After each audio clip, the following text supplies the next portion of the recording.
Morning student, now we will start with the topic that is effect of oxidation reaction in everyday life. हमने इससे पहले इसके कुछ topics कर लिए हैं. इसका लास्ट टॉपिक है effect of oxidation reaction everyday life. इसमें हम क्या पढ़ेंगे? करोजन. क्या पढ़ेंगे? करोजन. तो what is corrosion? The phenomena due to which metals are slowly eaten away by the reaction of air, water and chemical present in the atmosphere is called corrosion. I am repeating again. The phenomena due to which metals are slowly eaten away by the reaction of air, water and chemicals present in the atmosphere is called corrosion. And some example of corrosion is are as following. I am explaining you. First is rusting of iron. पहला example क्या है? rusting of iron. आपने देखा है लोहे पे जो जंग लग जाता है वो किसका example है? वो example है आपका rusting का. ठीक है ना. तो आयरन हम क्या लिखेंगे? Fe. आयरन मतलब लोहा हो गया. और then in presence of oxygen, oxygen की प्रेजेंस में, साथ में वाटर होना बहुत ज़रूरी है, वाटर वेपर होना बहुत ज़रूरी है. इसके अगर ये नहीं होगा, इसमें से अगर एक भी चीज़ एब्सेंट होगी, अगर ऑक्सीजन एब्सेंट होगा तो भी रस्टिंग नहीं होगी, वाटर एब्सेंट होगा तो भी रस्टिंग नहीं होगी. और ये दोनों चीज़ें हमें कहाँ से मिलेगा? From air. हमें कहाँ से मिलेगा? एयर से मिलेगा. ठीक है ना. अब क्या बनेगा इसमें? Fe2O3XH2O ये बनेगा. ठीक है ना. क्या कहते हैं इसे? हाइड्रेटेड. हाइड्रेटेड मतलब वाटर मॉलिक्यूल. हाइड्रेटेड आयरन क्या बनता है? Iron third oxide. Hydrated iron third oxide. ठीक है. इसको रस्ट भी कहते हैं. क्या कहते हैं इसे? रस्ट. ये रस्ट का फॉर्मूला है. इसको आप जब बैलेंस करोगे तो मैं यहाँ पे 2 लिखूँगी. ये 2 2 ज़ा 4 हो जाएगा. मुझे यहाँ पे 4 लिखना पड़ेगा और यहाँ पे 6, यहाँ पे मैं लिखूँगी 3. ठीक है. और यहाँ पे 2x में लिखूँगी यहाँ पे. ठीक है ना. यहाँ पे मैंने लिखा है x. तो व्हाट इज़ x? x लिखा है मैंने यहाँ पे. x का मतलब क्या है यहाँ पे? x in the chemical formula of hydrogen indicate hydrogen x in the chemical formula of hydrated iron third oxide indicate the number of water molecule present in the compound. क्या represent करता है ये? number of water molecules present in the compound. ठीक है. क्या represent कर रहा है? Number of water molecule present in the compound. Compound क्या है हमारा? Hydrated iron third oxide. कितना मॉलिक्यूल है वाटर का? That is represented by x. किससे रिप्रेजेंट किया गया है? इसको एक्स से रिप्रेजेंट किया गया है. तो देखिए आप, आयरन जब ऑक्सीजन और वाटर के प्रेजेंस में आता है जो कि एटमॉस्फेयर से मिलता है तो अलोहे में क्या हो जाता है? जंग लग जाता है. और जंग का फॉर्मूला दिया है हमें, रस्ट का फॉर्मूला दिया हाइड्रेटेड आयरन थर्ड ऑक्साइड. यहाँ पे x लिखा हुआ है. x का मतलब है number of water molecule present in the compound and compound is hydrated iron third oxide जिसे हम जंग कहते हैं. क्या कहते हैं इसे? हम जंग कहते हैं. ठीक है.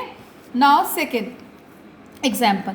आपने सुना होगा कि जो कॉपर के यूटेंसिल्स होते हैं, कॉपर के जो वेसल्स होते हैं, उस पर ग्रीन कलर का लेयर बन जाता है. This is also example of corrosion. वो भी किसका एग्जाम्पल है? करोजन का. तो next example we are dealing with क्या है? Formation of a green layer over copper के बर्तन के ऊपर या कॉपर मेटल के ऊपर क्या देखोगे आप? ग्रीन कलर का लेयर देखोगे. तो this is also a example of corrosion. ये करोजन का एग्जाम्पल है. ठीक है ना. तो ये करोजन का एग्जाम्पल है. इसमें आप देखोगे हमने क्या लिया? कॉपर. क्या लेंगे? कॉपर का बर्तन लेंगे. हमने क्या लिया? Cu लिया. अब यहाँ पे O2 from the atmosphere, CO2 from the atmosphere, H2O. ठीक है. ये 3 चीज़ें कहाँ से मिल रही है? हमें एयर से मिल रही है. From air we are getting this and the reaction will take place. Reaction होगा यहाँ पे. रिएक्शन होने के बाद क्या बनेगा? Copper carbonate. क्या बनेगा? CuCO3 plus CuOH whole twice. ठीक है ना. ये बना है. तो इसे हम क्या बोलेंगे? बेसिक वर्ड यूज़ हुआ है, बेस के लिए होता है, यहाँ पे OH जो है बेसिक है। कॉपर, ये कॉपर है। देन कार्बोनेट, बेसिक ये है, कॉपर ये है, कार्बोनेट ये है। जो कैसी कलर की कोटिंग देगा? Green coating. कैसी कोटिंग देगा? ग्रीन कलर की कोटिंग देगा। ठीक है, समझ में आया आपको? तो formation of green layer over the copper is due to the formation of basic copper carbonate. किसकी प्रेजेंस में? एयर की प्रेजेंस में। एयर में क्या है आपका? ऑक्सीजन है, कार्बन डाइऑक्साइड है और वाटर है। Understood? Now third example is tarnishing. Tarnishing of silver. आपने देखा होगा सिल्वर ब्लैक कलर का कन्वर्ट हो जाता है, काला पड़ जाता है। ठीक है ना, ये नोबल मेटल है, लेकिन फिर भी sometimes what happen, it react with sulphur compound as hydrogen sulphide. Hydrogen sulphide में सल्फर कंपाउंड है, उसके साथ ये कंबाइन कर जाता है और एक ब्लैक लेयर बन जाती है सिल्वर सल्फाइड की। किसकी लेयर बन जाती है? सिल्वर सल्फाइड की। तो मैं अब एग्जाम्पल शो कर रही हूँ। ये है हमारा चांदी, सिल्वर। ठीक है, ये हमारा सिल्वर है और ये रिएक्ट कर रहा है H2S के साथ। H2S क्या है आपका? Hydrogen sulphide. क्या है आपका? हाइड्रोजन सल्फाइड है। ठीक है, और यहाँ पे आप देखोगे, यहाँ पे मैंने क्या लिया? रिएक्शन होगा, इसका रिएक्शन इसके साथ होगा तो क्या बनेगा? Ag2S। क्योंकि 2 इसकी वैलेंसी 2- है और इसकी 1+ है, तो Ag2S बन जाएगा। साथ में क्या बनेगा? H2। अब मैं इसको बैलेंस करूँगी, 2 है तो मैं यहाँ पे लिखूँगी 2। अब ये हो गया बैलेंस। तो क्या मिला हमें? सिल्वर का कोई भी बर्तन, कोई भी ऑर्नामेंट जब हाइड्रोजन सल्फाइड के साथ रिएक्ट करता है, जो एटमॉस्फेयर में प्रेजेंट है, तो क्या हो जाता है? ब्लैक हो जाता है। ब्लैक क्वेश्चन पूछा जाता है, ब्लैक क्यों हो जाता है? ब्लैक क्यों हो जाता है? Black due to the formation of silver sulphide. Black क्यों बन जाता है? Due to the formation of silver sulphide. क्या बन रहा है? सिल्वर सल्फाइड, जो उसको कैसा कलर देता है? ब्लैक कलर देता है। और साथ में क्या बनता है? हाइड्रोजन। क्या बनता है? साथ में हाइड्रोजन बनता है। ठीक है, this is called tarnishing of silver. क्या बोलते हैं इसे? Tarnishing of silver. कभी कभी क्वेश्चन भी आता है कि टार्निश किसकी वजह से होता है? It is due to hydrogen sulphide present in the atmosphere. Formation of जो ब्लैक कलर की लेयर है वो कौन बना रही है? सिल्वर सल्फाइड बना रही है। क्या बना रही है? Silver sulphide. So all these were the example of corrosion. तो पहला एग्जाम्पल दिया था मैंने रस्टिंग ऑफ आयरन, दूसरा एग्जाम्पल दिया formation of green layer over copper, और तीसरा एग्जाम्पल दिया टार्निशिंग ऑफ सिल्वर। ठीक है, now what is necessary for corrosion? Corrosion के लिए क्या ज़रूरी है? What are the conditions? What are the conditions necessary for corrosion? Corrosion के लिए कौन सी कंडीशन नेसेसरी है? What are the conditions necessary for corrosion? सबसे पहले कंडीशन है प्रेजेंस ऑफ एयर। एयर का होना ज़रूरी है। Then presence of water. अगर ये दो प्रेजेंट होगा तभी करोजन होगा, अदरवाइज करोजन नहीं होगा।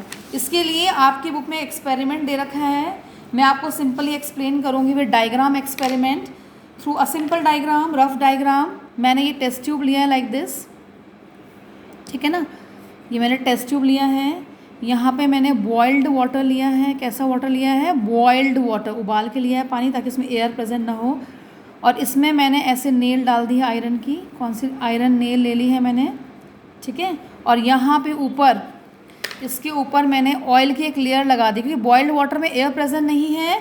और अगर मैं एयर प्रेजेंट नहीं है और आप देखोगे कि जो ऊपर से अंदर बाहर जो एयर में जो यहाँ पे जो एयर है वो भी इसमें डिजॉल्व नहीं होगी अभी। ठीक है ना, तो एयर प्रेजेंट नहीं है। No oxygen present in water, तो ऑक्सीजन नहीं है, क्योंकि ऑक्सीजन बॉयल वाटर लिया वैसे ऑक्सीजन नहीं है। ऑयल की लेयर बना दी तो ऑक्सीजन वैसे ही नहीं है। तो यहाँ पे देखोगे नो रस्टिंग।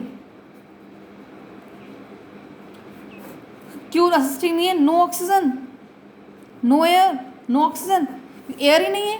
वाटर बॉयल्ड है, ऊपर से ऑयल की लेयर ले लिए तो इसमें एयर ही प्रेजेंट नहीं है, ऑक्सीजन ही प्रेजेंट नहीं है, तो रस्टिंग नहीं होगी। सिमिलरली हम क्या करेंगे? फिर दोबारा से दूसरा लेंगे हम लाइक दिस।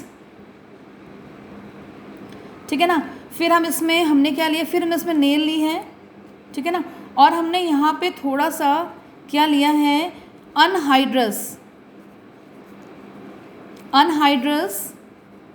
कैल्शियम क्लोराइड, ठीक है। ये कैल्शियम क्लोराइड क्या करेगा, एयर को ड्राई कर देगा मतलब यहाँ से मॉइस्चर एब्जॉर्व कर लेगा, जो भी यहाँ पे मॉइस्चर प्रेजेंट है, इसमें एयर में जो मॉइस्चर प्रेजेंट है उसे एब्जॉर्व कर लेगा, ठीक है ना।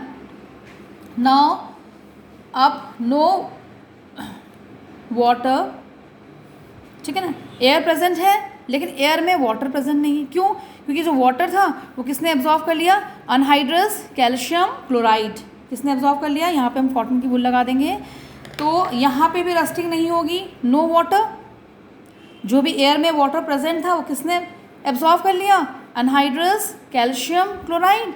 तो यहाँ पे जो एयर थी उसका वाटर अनहाइड्रस कैल्शियम क्लोराइड ने एब्जॉर्व कर लिया, no water present in air, कोई वाटर प्रेजेंट नहीं है तो नो रस्टिंग, यहाँ पे भी रस्टिंग नहीं होगी, ठीक है, वाटर नहीं है तो रस्टिंग नहीं होगी। अब मैंने फिर तीसरा लिया, तीसरे मैंने क्या किया, again I am taking a test tube, मैंने टेस्ट ट्यूब लिया, इसमें यहाँ पे इतना में वाटर है, इतने में एयर है, यहाँ पे नेल भी लिया। अब देखिए यहाँ पे बोथ एयर भी है और वाटर भी है, both air and water is present. ये क्या है आपका वाटर है और ये क्या है आपका एयर है, और ये क्या है आयरन की नेल है, यहाँ पे एयर भी है और वाटर भी है, तो what will, rusting is there, rusting occurs. तो पहले कंडीशन में क्या हुआ, यहाँ पे वाटर बॉइल्ड है, वाटर में एयर नहीं है, ऊपर से ऑयल की लेयर से यूज़ की है, तो यहाँ पे एयर ऑलरेडी प्रेजेंट नहीं है, तो no air, no oxygen, no rusting. इस वाले केस में आप देखोगे एयर है लेकिन यहाँ पे अनहाइड्रस कैल्शियम क्लोराइड यूज़ करने की वजह से उसने क्या करा है, एटमॉस्फेयर में से वाटर एब्जॉर्व कर लिया है, तो no water no rusting, B case में भी रस्टिंग नहीं होगा। थर्ड में देखिए यहाँ पे मैंने वाटर भी लिया है और यहाँ पे नेल भी है और यहाँ पे एयर भी है, दोनों प्रेजेंट है, एयर भी प्रेजेंट है, वाटर भी प्रेजेंट है, rusting will occur. So this experiment proves that both presence of air and water is necessary for the process of rusting, दोनों का होना बहुत ज़रूरी है। अंडरस्टूड। नाउ इसके बाद नेक्स्ट टॉपिक है, नेक्स्ट है आपका ऑटो, एक बहुत इंटरेस्टिंग टॉपिक है, ऑटो प्रोटेक्शन मैकेनिज्म, ठीक है। इसमें क्या होगा, हमने सपोज ये एल्यूमिनियम लिया, एल्यूमिनियम मेटल लिया, ठीक है, एल्यूमिनियम बहुत रिएक्टिव मेटल है, रिएक्टिव। अब क्या होगा, एल्यूमिनियम क्या होगा, हवा के साथ रिएक्ट करेगा और एक लेयर बना लेगा अपने ऊपर, किसकी,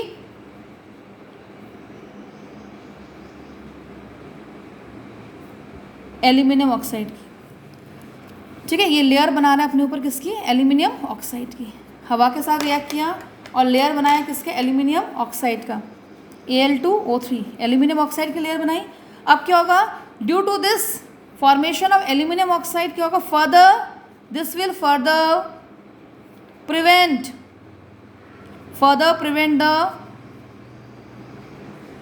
corrosion ऑफ द मेटल। एक बार एल्यूमिनियम ऑक्साइड की लेयर बन जाएगी तो क्या होगा, इसका जो करोजन है वो रुक जाएगा, क्योंकि एल्यूमिनियम ऑक्साइड जो अंदर का जो मेटल है उसको रिएक्ट नहीं होने देगा किसी के साथ, एक प्रोटेक्टिव कवर की तरह एल्यूमिनियम मेटल को प्रोटेक्ट करेगा। इस प्रोसेस को ऑटो सेल्फ खुद ही उसने अपने आप को प्रोटेक्शन प्रोवाइड किया है, इसलिए इसको ऑटो प्रोटेक्शन मैकेनिज्म कहा जाता है, इसे ऑटो प्रोटेक्शन मैकेनिज्म कहा जाता है। एल्यूमिनियम मेटल अपने आसपास ऑक्साइड की लेयर बना लेगा, एल्यूमिनियम ऑक्साइड की लेयर बना लेगा, ठीक है ना, एक्टिव मेटल है, एल्यूमिनियम ऑक्साइड की लेयर एक बार बन जाए तो फर्दर प्रिवेंट करेगा करोजन ऑफ द मेटल, इसे ऑटो प्रोटेक्शन मैकेनिज्म कहा जाता है। Now we will do methods to prevent corrosion. हम करोजन से कैसे बच सकते हैं, तो करोजन से बचने के लिए मेथड टू प्रिवेंट करोजन, ठीक है ना। तो सबसे पहले हम रस्ट से बचने के लिए हम क्या करेंगे, मेटल को क्या करेंगे,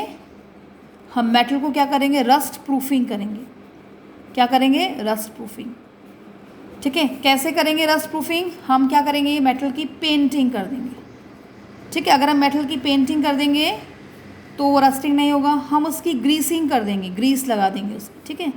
या फिर हम क्या कर सकते हैं, प्लास्टिक कोटिंग कर सकते हैं। क्या कर सकते हैं, प्लास्टिक कोटिंग कर सकते हैं। और थर्ड जो कि बहुत ही इम्पॉर्टेंट है, गैल्वेनाइजिंग, मतलब उसके ऊपर हम किसकी कोटिंग कर देंगे, जिंक की कोटिंग। किसकी कोटिंग कर देंगे, जिंक की कोटिंग, ठीक है ना। किसकी कोटिंग की हमने, जिंक की कोटिंग। तो उसे हम क्या बोलते हैं, गैल्वेनाइजेशन। क्या बोलते हैं, गैल्वेनाइजेशन, गैल्वेनाइजेशन, ठीक। फिर एलॉय बना के हम क्या कर सकते हैं, हमने कहा मेटल को हम रस्ट प्रूफिंग कर सकते हैं पेंटिंग के थ्रू, ग्रीसिंग के थ्रू, प्लास्टिंग कोटिंग के थ्रू और गैल्वेनाइजेशन के थ्रू। और रस्ट प्रिवेंट करने के लिए हम क्या कर सकते हैं, यूजिंग एलॉय। हम क्या कर सकते हैं, उसको एलॉय बना सकते हैं। जैसे कि अगर आप आयरन की कढ़ाई वगैरह लोगे तो उसमें क्या हो जाएगा, जंग लग जाएगा।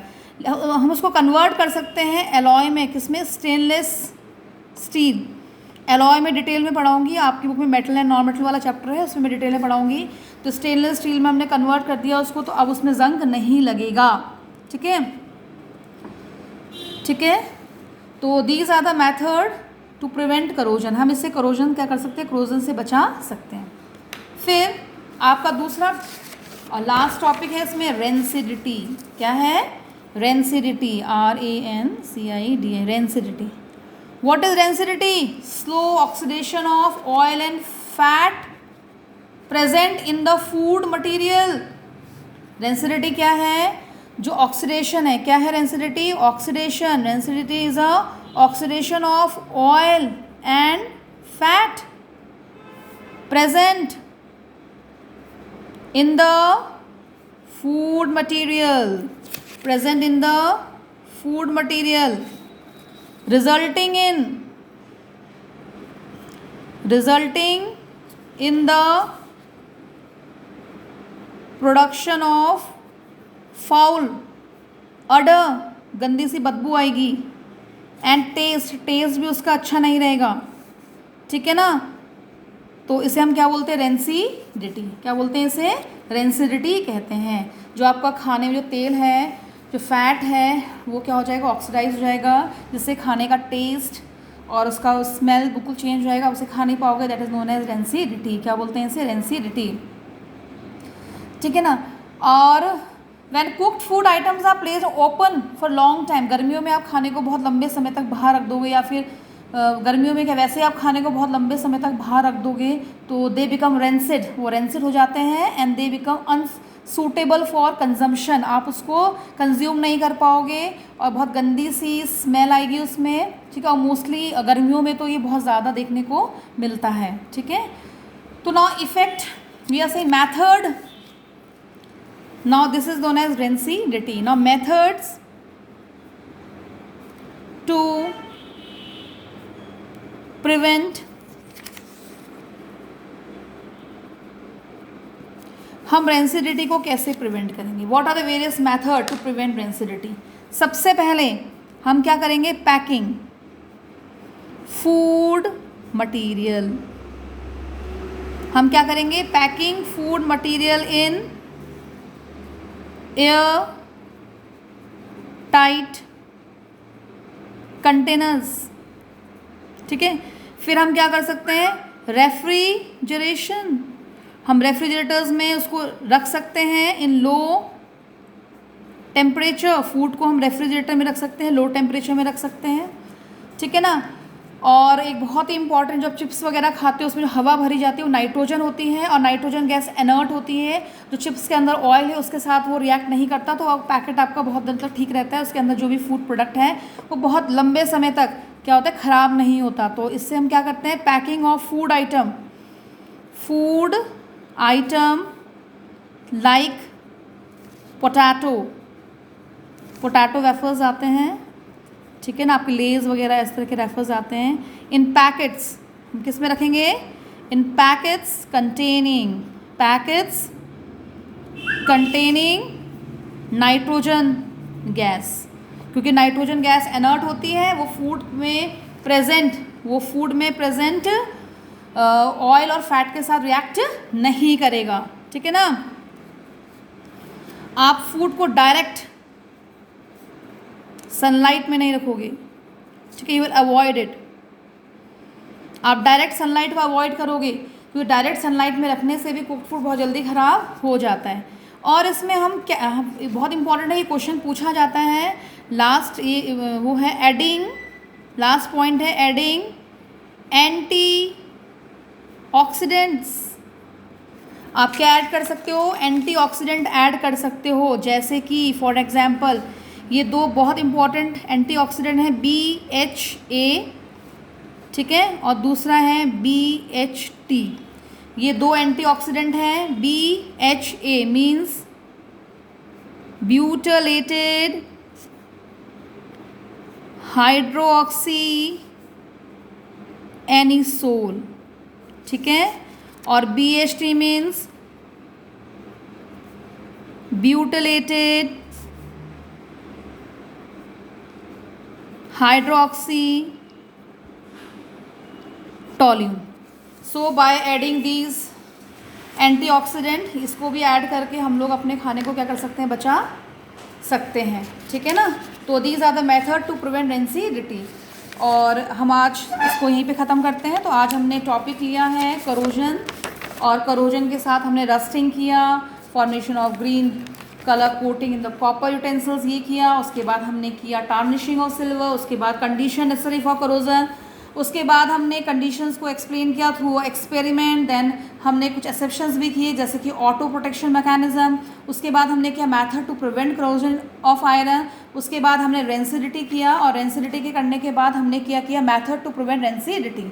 Now there is a worksheet for you relating this topic, that is how is corrosion different from rusting, explain the term with example each, two antioxidant usually added to fat and oil containing food, various method for preventing rancidity of food, write equation involving rusting of iron, why most of the metal articles become dull when exposed to air, oil fat containing food item are flushed with iron with nitrogen, why, explain auto protection mechanism in aluminium. Hope you must have understood the chapter.